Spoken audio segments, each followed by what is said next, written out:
పూర్తిగా నువ్వు చేసిన నాశనం.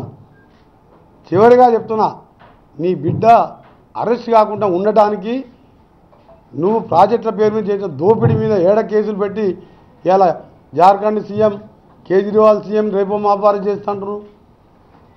జార్ఖండ్ సీఎంని ఇలా కాంగ్రెస్ గవర్నమెంట్ని వేధిస్తుంది కదా, నేను కూడా జైలు పోతా, ఇన్ని కోట్లు తిన్నా, నా బిడ్డ నేను కొడుకు అని చెప్పి రాష్ట్రం కృష్ణా ప్రాజెక్టులను కేంద్రానికి అప్పచెప్పింది ఆయనే.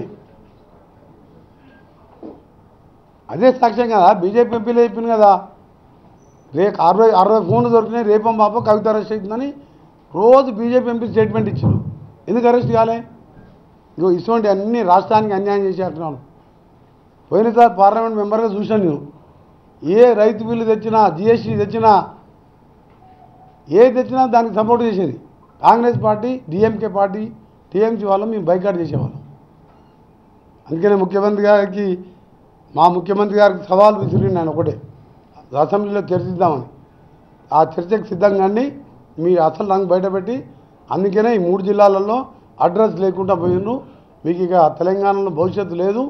మీ బీఆర్ఎస్ పార్టీ మార్చుకునిగా టీఆర్ఎస్కి వెళ్ళి, అతను మీ బీఆర్ఎస్ పార్టీ లేదు, టీఆర్ఎస్ లేదు.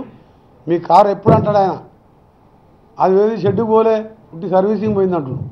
నేనంటే సర్వీసింగ్ కాదు, షెడ్ కాదురా బాబు, నీ బొందల పార్టీ అయిపోయింది, బొందల రాష్ట్ర సమితి. బీఆర్ఎస్ అంటే బొంద పెట్టుకున్నావు నువ్వు. ఎప్పుడైతే నల్గొండ జిల్లాని నాశనం చేసుకున్నావో నీ పార్టీనే బొందల పార్టీ. అసలు హరీష్ రావు అప్పటి వరకు ఉంటాడా, జైల్లో ఉంటాడా, బయట ఉంటాడా ఏం తెలుసు? సమావేశం డేట్ వచ్చేవాడు జైలేకపోతే. ఇప్పుడు మేడిగడ్డ కూలిపోయింది. మేడిగడ్డ కట్టినప్పుడు ఎవడు ఇరిగేషన్ మినిస్టరు? మేడిగడ్డ మినిస్టర్ ఎవరు? ఆయన కాదు ఇరిగేషన్ మినిస్టరు. అప్పుడు గవర్నర్ ఉండే, అది కేసీఆర్. అంటే కాళేశ్వరం రావు అని పెట్టాలని పేరు పెట్టిపోయింది ఆయన. 10 ఏళ్ళు గవర్నర్ ఉండి కాళేశ్వరం రావు. ఆయనకు కాలు దెబ్బ దాకా మనొచ్చి చూసిపోయింది ఆయన నరసింహన్. వీళ్ళందరూ సాక్ష్యం కదా. ప్రపంచంలో వింత అంటే అందరు వింత అనుకున్నారు అని 3 సంవత్సరాలలో అంత పెద్ద డ్యామ్ కూలిందంటే నిజంగానే వింత అని ఇప్పుడు తెలిసింది.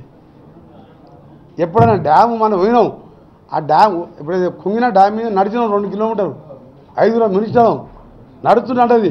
ఆటి నుంచి ఇక్కడికి వచ్చేలోడు మొత్తం కూలి కింద పడతామని మాకు భయమైంది. నిజంగా వింతనే కదా.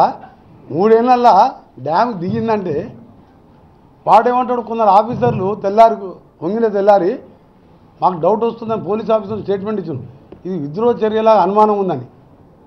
ఎవరికైనా బుద్ధున్న అసలు విద్రోహ చర్య బాంబులు పెడితే పైకి లేస్తుంది కానీ కిందికి దిగుతా. కేసీఆర్ ఏమనుకున్నంటే 4 మాటలు వచ్చాయి. కేసీఆర్ బిడ్డ కొడుకు అల్లునికి ఏంటంటే పిటకథలు ఎప్పుడు తెలుసు, అల్లుడు వస్తే అడవనుకుంటాడు, బిడ్డాడు ఏది చెప్పినా నమ్ముతాను అనుకున్నాడు. నేనే చూపించాను ప్రపంచంలో వింత అంటే ఆ వింత కాస్త 3 ఏళ్ళకే కూలిపోయి నిజంగా వింత అనిపించుకున్నది.